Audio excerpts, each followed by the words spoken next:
ఇప్పుడు మనం first given వాడు ఏమేమి ఇచ్చాడు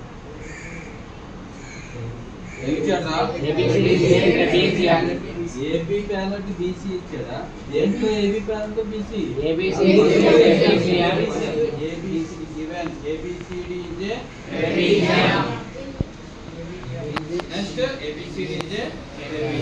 గివెన్ ఏబిసిడి ఇస్ ట్రెపీజియం ఇంకేం ఇచ్చాడు ఇక్కడ అంతేనా వాడు ఇచ్చింది ఏబి ఫ్యాకల్టీ సిడి అని ఇచ్చింది diagonals intersect each other at the point O అది కూడా రాద్దామా డయాగ్నల్స్